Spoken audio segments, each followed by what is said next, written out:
अस्सलाम वालेकुम। क्या हाल चाल? उम्मीद करते हैं कि आप खैरियत होंगे। हमारी दुआ है कि आप हमेशा खुश रहें, हंसते और मुस्कुराते रहें और इसी तरह हमें अपना प्यार दिखाते रहें। मेरा नाम मोहम्मद को। मैं तारिक मैं मोहम्मद। मोहम्मद यूसुफ। मैं Umair Imtiaz.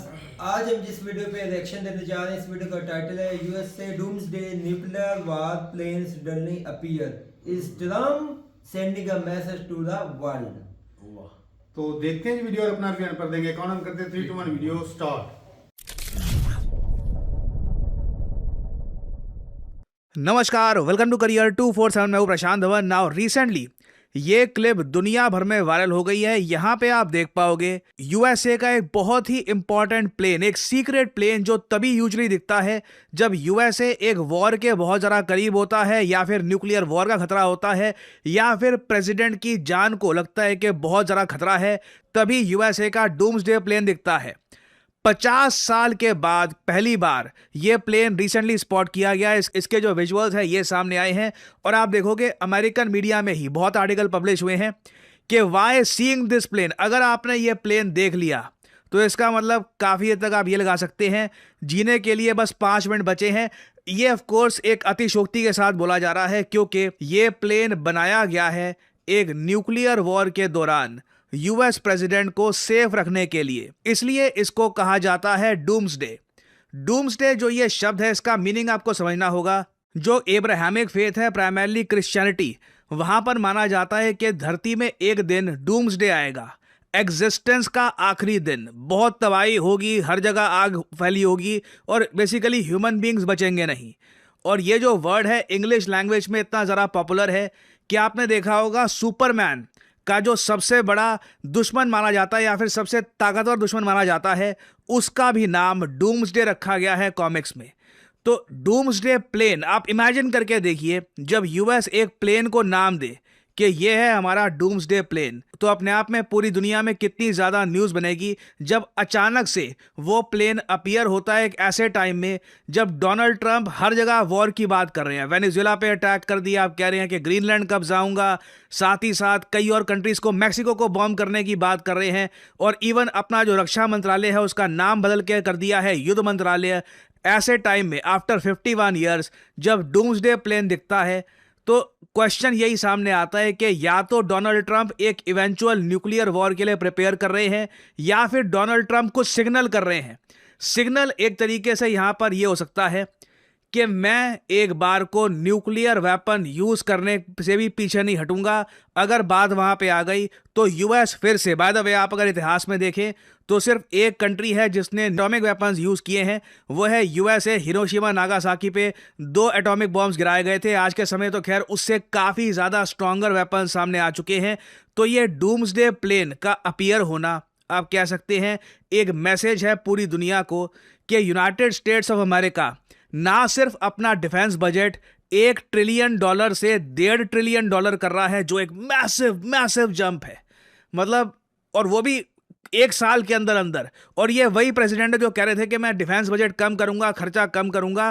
Clearly Donald Trump ने अपनी सरकार में कोई एक ऐसी चीज देख ली है कि खर्चा तो कम होता ना, बस युद्ध के लिए प्रिपेयर करो। युद्ध से ही हम अमेरिका की जो पावर है ये दुनिया में रीएस्टैब्लिश कर पाएंगे। और अगर यहाँ पे आपके माइंड में सवाल ये है कि क्या इस प्लेन का जेन्युइनली ऑफिशियल नाम डूम्सडे प्लेन है, तो इसका आंसर है नहीं। ऑफिशियली आप अगर देखें तो इसका नाम दिया गया है E4B night watch.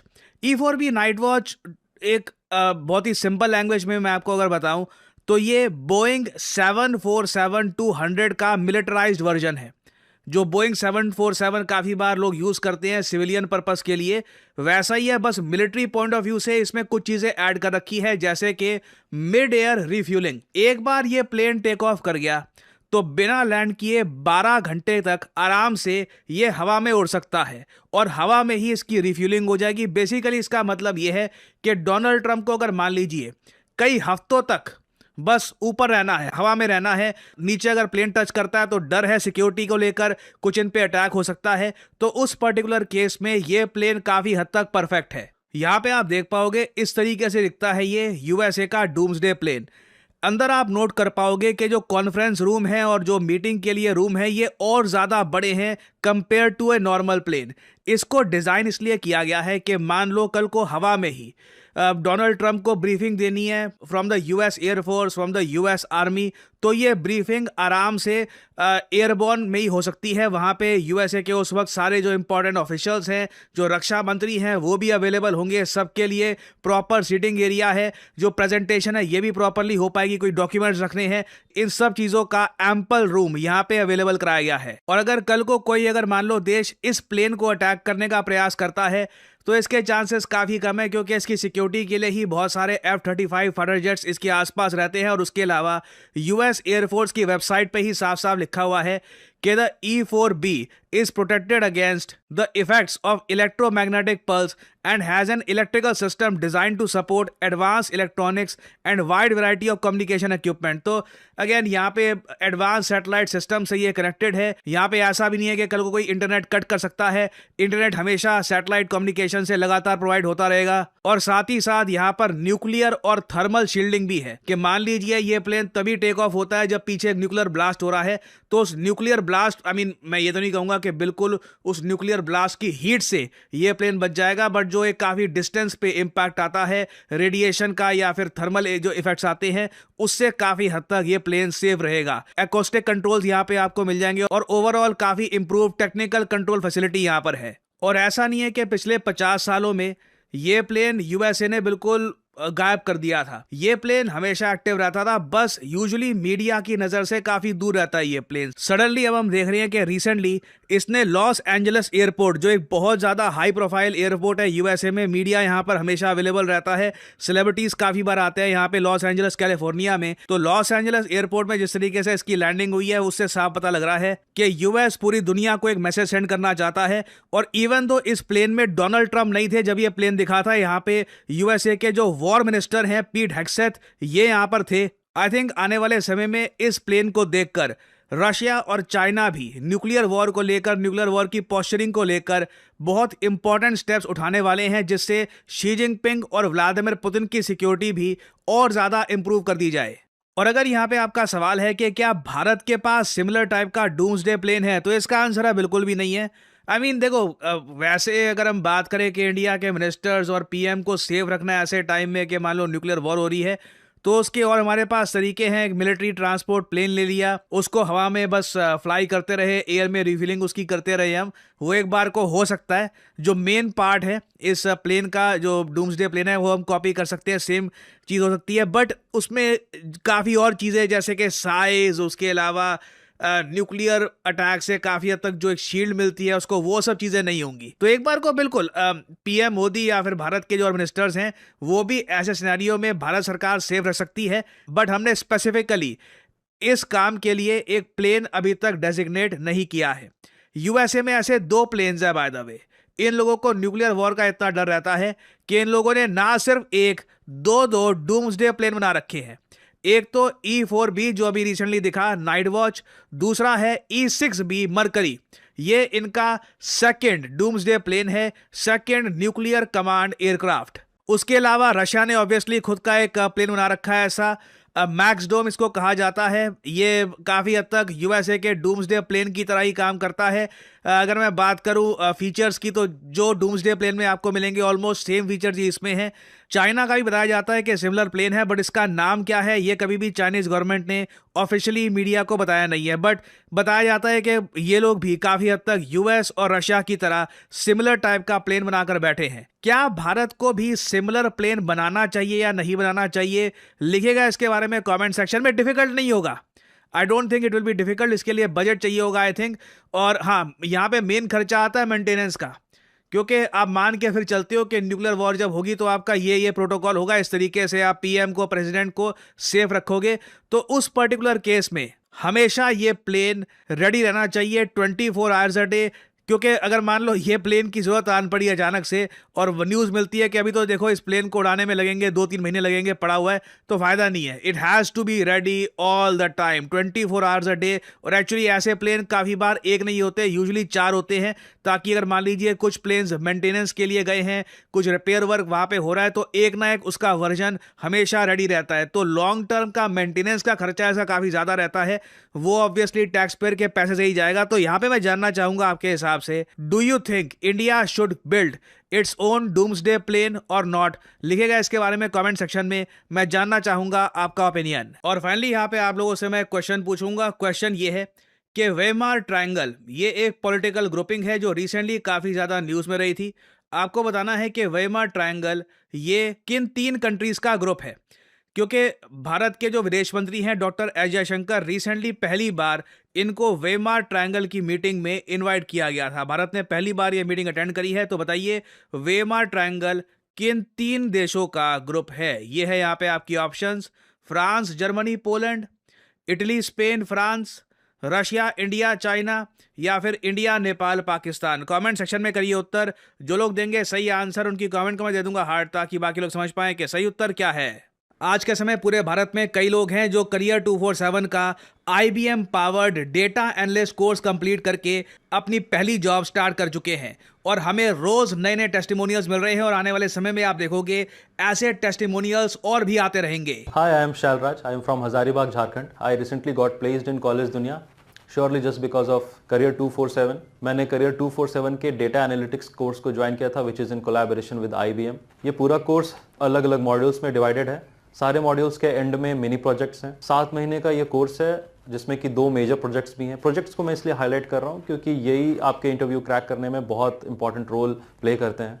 And he is absolutely right. Career 247 का डेटा एनालिटिक्स कोर्स पॉपुलैरिटी इसलिए गेन कर रहा है क्योंकि नंबर 1 लाइव क्लासेस यहाँ पे आपको मिलती है। कोई ऐसा नहीं है कि प्री रिकॉर्डेड लेक्चर दे दिए देखते रहो, लाइव क्लासेस मिलेगी, और साथ ही साथ आप 2 लाइव प्रोजेक्ट्स पे काम भी करेंगे, जिससे आपको जेन्युइनली समझ में आएगा कि एक डेटा एनालिस्ट करता क्या है, जॉब में डिमांड क्या होती है, और वही एक्सपीरियंस आप जब लेके जाओगे इंटरव्यू में तो रिक्रूटर समझ जाएगा कि आप एक जेन्युइन कोर्स कंप्लीट करके आए हैं। और ऑब्वियसली जो सर्टिफिकेट आपको देगा करियर 247, वहां पे आपको IBM और करियर 247 दोनों के लोगो मिलेंगे। That dramatically improves your first impression.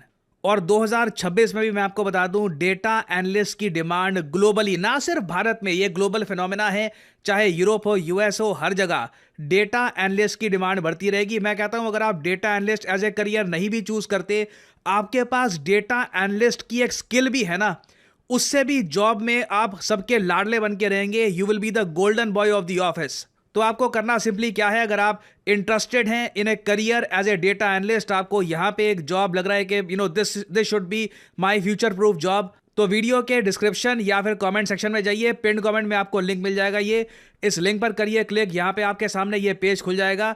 यहाँ पे अपनी जो डिटेल्स है डालिए, नाम, ईमेल आईडी, नंबर, और ऑफ कोर्स कोड डालिएगा PD10, ताकि आपको डिस्काउंटेड रेट पर ये कोड ऑफर किया जाए।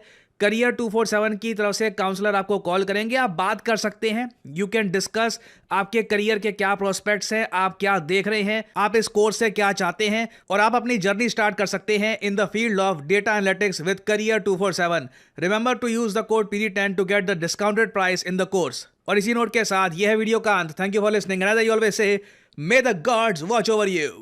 खत्म हो गई। इंटरेस्टिंग थी वीडियो। डूम्सडे पहली दफा भाई हमने तो नाम कितने सालों बाद ये नजर आया? 50 साल बाद जो ये जहाज जो है वो दिखा है। तो साफ जाहिर है कि भाई डोनाल्ड ट्रंप जो है वो दिखाने की कोशिश कर रहा है कि भाई हम जो है वो बड़ी वार के लिए तैयारी कर रहे हैं। तो ये एक किस्म की ना ये चेतावनी होती है दूसरे कंट्रियों को। साफ जाहिर है कि रशिया, चाइना भी कुछ होते हैं कि भाई उन मुकाबले में अभी जिस तरह ग्रीनलैंड कब्जाने की बात कर रहा है, तो ये मैं कहता हूँ दुनिया को खौफ दिलाने के लिए कर रखा है। नहीं उसमें अच्छा, उसमें चाइना या रशिया तो खुलकर सामने आया ही नहीं है। आए नहीं, लेकिन भाई पहले वो चेतावनी भाई सामने खुलकर तो यूरोप आ रहा है, फिर चेतावनी तो यूरोप को दी जा रही है। चाइना, रशिया, अच्छा ग्रीनलैंड को अमेरिका कब्जा भी ले तब भी यूरोप का तो ऑलरेडी है। तो मतलब तब भी चाइना और रशिया ने तो इंटरफेयर करना ही नहीं है। अच्छा ये सारे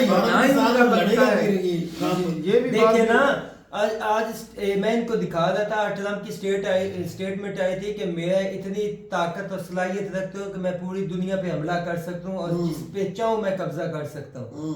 और जर्मनी और इटली ने भी आज ये स्टेटमेंट दी कि उनके जो अपना डिफेंस मिनिस्टर है उन दोनों की तरफ से कि हम अगर इन्होंने ग्रीनलैंड को कब्जाया तो हम खुली जंग करेंगे अमेरिका के साथ। भाई स्वीडन की तरफ से भी ये स्वीडन की आवाज तरफ आई से है। भी ये अपना उन्होंने भी बोला बकायदा है। स्टेटमेंट आई है भाई। अच्छा, लेकिन ये इतने योग्य है नहीं है, हमें भी पता है। पूरा यूरोप बिल्कुल बात इकट्ठा है। होकर भी। लेकिन मैंने चाइना का एक स्पोक्स पर्सन है, इंग्लिश में वो बोलते हैं अक्सर, अब पता नहीं वो किसी पोस्ट पे हैं या नहीं, मुझे नहीं पता, लेकिन वो उनकी बातें बड़ी करारी होती हैं। सही। तो मैं उनको सुन रहा था तो वो बोल रहा था कि भाई चाइना पहले अटैक नहीं करेगा, चाइना पहले अटैक नहीं करेगा, लेकिन दूसरा अटैक करने की आपको इजाजत नहीं देगा।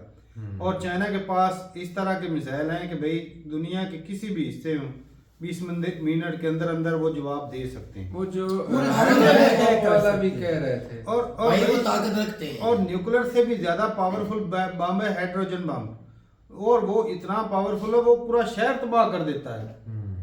वो भी चाइना के पास है। हाँ, अमेरिका के पास भी है, ऐसा नहीं कि उसके पास नहीं है।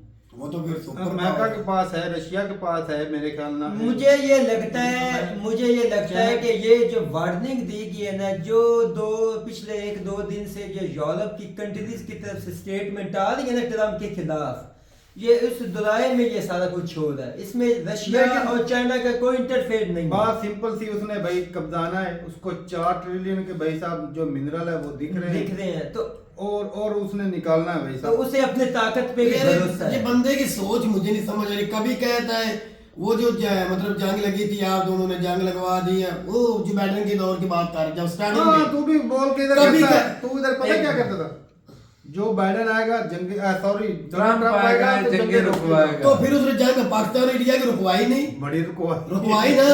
उसने दावा भी किया था मैं नहीं चाहता, यही तो मैं बताना चाहता हूँ। उसने कहा मैं जंग नहीं चाहता, मैं नहीं चाहता इंसानी मतलब कत्ल हो, ये इंसानियत का लॉस हो। अब वो क्या कर रहे हैं, अब कभी को वेनेजुएला को कब्जा रहा है, कभी किसी को कब्जा रहा है, अब स्वीडन को कब्जाने के और क्या ग्रीनलैंड की हाँ सबको वो कहता है मैं कब्जाना चाहता हूँ, इसका मतलब है खुली जंग चाहता है। अच्छा 1 मिनट यकूब भाई, तो होता है। उसने इंसानों को कत्ल नहीं किया, ये बात आपने कहा ना यार उसने सिर्फ बंदा उठाया जेल में डाला है। वो भाई कुदरती अच्छा, वसाइल ये के तो पीछे कब्जार है, है। वो लोगों को मारेगा बिल्कुल नहीं। वो तेहरान के अंदर जो मरे लोग वो कौन इंसान नहीं थे? उनका आर्मी चीफ तेहरान के अंदर नहीं मर गए, लीबिया का नहीं मर गया आर्मी चीफ, वो कैसे मर गया है? भाई मरे तो है ना यूसुफ भाई। वो ऐसे नहीं मरे भाई, ये सारी प्लानिंग है। करंट बात हो रही है ना।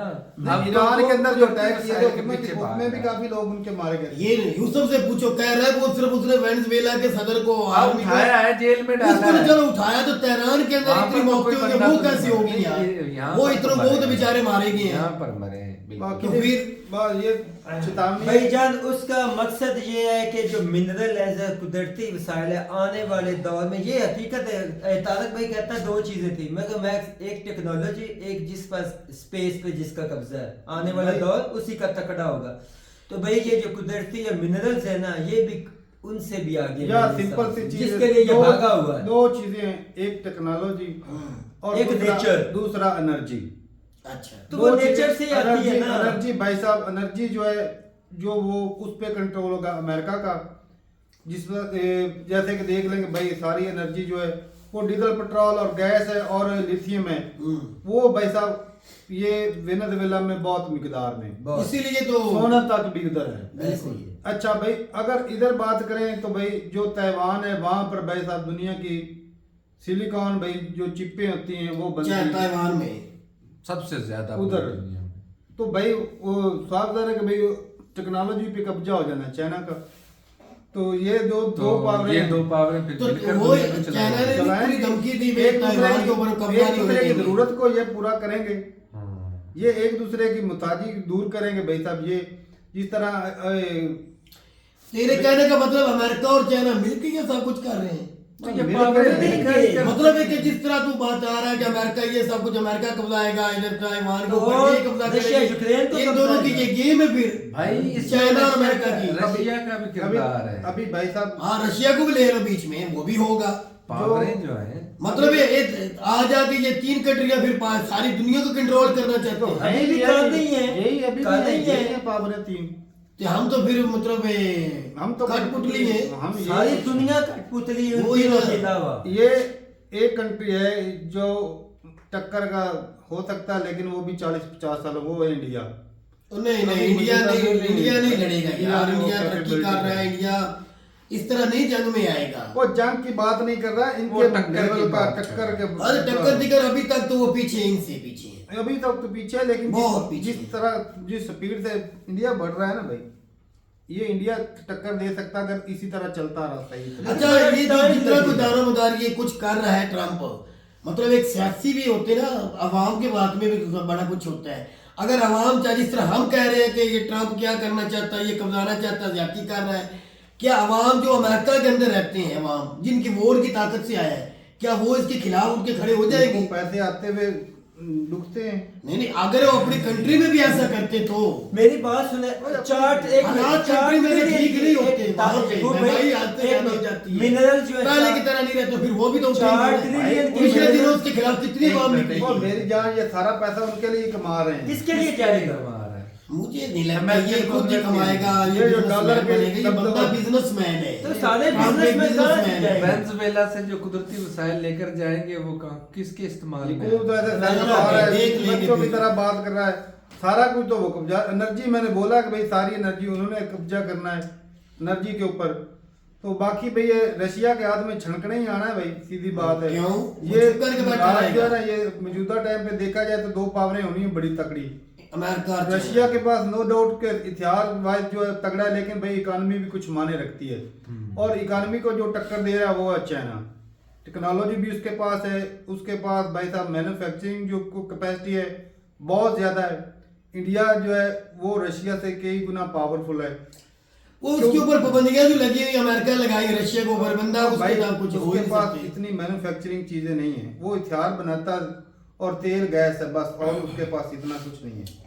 बाकी इंडिया के पास अब देख लें हर चीज बन रही है, लेकिन इंडिया को बीच में ना ला, इंडिया बहुत पीछे इनसे। कौन? इंडिया की चाइना गाड़ी और देखते अमेरिका नहीं? से बहुत कमाल बढ़िया। उनसे- यार अमेरिका और चाइना से बहुत पीछे वो है। हमें भी पता है पीछे है। ओ, अमेरिका चाइना से पीछे, लेकिन इतना भी नहीं हुए, अभी कुछ टाइम लगना है, लेकिन जो स्पीड पकड़ी हो भी जाना है। लेकिन मेरा ख्याल ये है कि अमेरिका जिस तरह की अब सिस्टम कर रहा है ना, वो अपने आप को आने वाले वक्त में इतना एक मजबूत कर लेगा कि ये वहां तक पहुंचता है कि वो और आगे निकल जाए। सालों लग जाने सालों भाई लग- पहले ही वो बड़ा मजबूत है। वो जो एनर्जी सेक्टर में अब एनर्जी- दुनिया का 20% जो तेल है वेनेजुएला में अब वो उसके कब्जे में है। हो गए। ग्रीनलैंड 4 ट्रिलियन के बाद मिनरल है, वो तकरीबन उसके कब्जे में है। ये दो चीजें उसे कहां से कहां बूस्ट दे जाएंगे, अब ये देखिए भाई ना। अब उसने ये जो इशारा दिया है ये पूरी दुनिया यूरोप को के दिया है, लिए, ये सिर्फ यूरोप को यूरोप दिया के है। लिए, यूरोप के लिए ये कि मैं इस हद तक भी जा सकता हूँ कि अगर न्यूक्लियर वेपन भी इस्तेमाल करने पड़े पूरी तो दुनिया मैं को पीछे नहीं चेतावनी है। हटूंगा। भाई उसने साहब पूरी दुनिया के लिए बोल रहा है। और मैं तो भाई साथ में जब वीडियो देख रहा ना, ये सोच रहा था कि ये भाई क्रैश हो जाए फाइटर, ये जो जहाज है तो भाई तेरी बात तो सच नहीं होने दुनिया वाली। में भाई साहब ना वो सुख का सांस लेना है कि अच्छा हुआ ये जो सिक्योरिटी वाले, ये जो कब्जे वाले, ये भाई रास्ते में ओ खत्म। भाई आप ऐसा धीरे बोलो। आपका आर्मी चीफ साहब जो वो तो उनके साथ है, अगर ट्रम्प मारा गया तो आप किधर जाओगे? पंजाबी में एक कहावत है, किधर जाओगे? कावां दे आके डोर नहीं मरते। नहीं मरते भाई जान, इस तरह तेरी बात वहां से कुछ नहीं होने वाला। नहीं भाई मैं- और जैसे आप कहते हो ना तीनों, अब मुझे एक वीडियो पे कह रहे थे आप हर रोज 5 नमाजों पे इसराइल के लिए दुआएं करते हो, कहते हो ना, कुछ भी नहीं होता। इसीलिए मैं तो क्यास कर रहा हूँ कि- क्या ना कर भाई, ये हो ही नहीं सकता। क्योंकि सारी सिक्योरिटी के जो चीज जो मेन बड़े हेड होने हाँ। वो उस प्लेन में बैठे होंगे हाँ। सारा कुछ, तो भाई सारा कुछ ही अगर ऐसे ही धड़म हो जाए तो भाई क्या? उन्होंने अपने आप वो को लीबिया सेफ का करके आर्मी जाएंगे। चीफ नहीं है ना, को वो ईरान का सदर है जिसको नहीं, वैसे कर नहीं, लेंगे। नहीं, नहीं। वो जहाज ऐसे नहीं भाई, वो पूरे- हो भी सकता है। कौन कर इसमें- किसकी हिम्मत है? वो उसकी हिम्मत है जिन्होंने पावर को अमेरिका से चाइना में ट्रांसफर करना है, उनकी हिम्मत है, जो इनके भी बाप पीछे बैठे हुए हैं। हाँ वो कर सकते हैं, जिनका तो इशारा कर रहा है जी वो कर जी सकते जी जी वो कर सकते हैं। चले जी हैं। भाई, जिनके सर पे अमेरिका भी हो चल- सकता है। बाकी बाकी इस तरह के प्लेन तो होने ही हैं दूसरे कंट्रियों के पास, जी चाइना के हैं, रशिया के हैं, हो सकता है वो लेकिन नाम ना ले। इंडिया भी बना सकता है भाई, कोई बड़ी बात नहीं इंडिया के लिए। लेकिन ये कि भाई अगर इस तरह के मामला बनते, पहले नंबर तो इंडिया जो है उसकी न्यूक्लियर तक जाने की पॉलिसी है ही नहीं, और जो सूरत हाल, क्योंकि इंडिया जो है ना वो और लंबी रेस का वो घोड़ा है, इरादा भी नहीं रखते। और वो इस तरह की न्यूक्लियर वार तक वो पहुंचेंगे ही नहीं। बहुत ये कम से कम 50 साल तक तो भाई मेरी गारंटी है कि ये न्यूक्लियर वार तक नहीं पहुंचेगा। मतलब 2026 के बाद 50 साल के बाद। अच्छा, वैसे 50 ये है ना इंसाफी है। अब जो एक लीडर दुनिया में आग फैलाकर फिर खुद उस आग से बचने के लिए खुद को सिर्फ एक अकेला महफूज हो रहा है, बाकी पब्लिक का क्या होना है यार। भाई बादशाह मर गया तो पीछे इसके पीछे खिलाफ बात protest खत्म हो कर- जानी है वो भाई। खत्म हो जानी तो आम जनता की जिम्मेदारी, उनकी जानों की भी तो उसी बादशाह के कंधों पर ही है। वो तो सिर्फ अपनी जान को अगर ऐसा हो तो सेव मेरा करना भाई है। जो आर्मी को भेजते वो पहले फिर आगे वो जिस तरह यकूब करते हैं कि सीना तान के नहीं, फिर ऐसे कभी कभी फिर पब्लिक के लिए भी तो कोई ऐसे हालात में कोई सिक्योरिटी का इशू जिनकी वोट की ताकत से वो कोई ना आया कोई है। चीज मतलब। अच्छा, अब मतलब न्यूक्लियर वेपन का इशारा तो वो कर रहा है। भाई आम जनता कीड़े मकोड़े होते हैं, कौन सी बात कर रहे हैं भाई तुम? कीड़े मकोड़े इंसानों को कीड़े मकोड़े बोल तो रहे है हैं। ही। कीड़े मकोड़े होते लीडरों के हैं। लिए गिनती होती है बस, कितने मरे। नहीं तो फिर इन कीड़े मकोड़ों को भी देखना चाहिए कि ये हमारे सर पर कौन सी मुसीबत मुसल्लत करने वाला तो है। भाई ये इसकी टांगे ये पता खींचो। है क्या होता है? फलाने कंट्री के जी इतने मर गए, फलाने कंट्री के इतने मर गए। वो होता है ऐसा ही है। गिनती होती है होता ना है ऐसे। ऐसा ही है। ये नहीं कहता कि फलाने कंट्री का जी फलाना एक यूसुफ था, फलाना एक तारक था, वो मर गया जी। बस जानवर नंबर्स नंबर हम नंबर वाले भाई, आप गिनती वाले। तो चलो चलें जी, सही है भाई। बाकी ये कि इंडिया को भी बनाना चाहिए, लेकिन भाई मेरे ख्याल में भी जरूरत नहीं है, क्योंकि इंडिया जो है ना 90 से तक जो इस तरह की जो बड़ी खतरनाक तक जो है जंग लड़ेगा भी नहीं। लेकिन एक चीज है कि जिस तरह के भाई साहब, अगर खुदा ना करता है चाइना के साथ इस तरह की वार होती है खतरनाक वाली, पहले नंबर तो भाई होगी नहीं यार। चाइना के पास भाई खतरनाक हथियार हैं, चाहे वो न्यूक्लियर है, चाहे वो हाइड्रोजन बम है, खतरनाक है भाई। उससे बचने के लिए फिर इस तरह के प्लेन जरूरत है।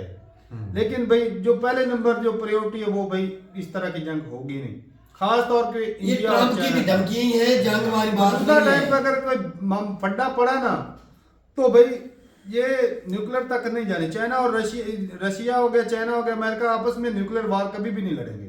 अगर इस तरह हो गया दुनिया खत्म कर देंगे भाई उन्होंने। चलें जी भाई, अपनी राय जरूर बताइएगा कमेंट सेक्शन में। मिलते नहीं वीडियो के साथ, तब तक के लिए इजाजत दें। अल्लाह अल्लाह हाफिज़।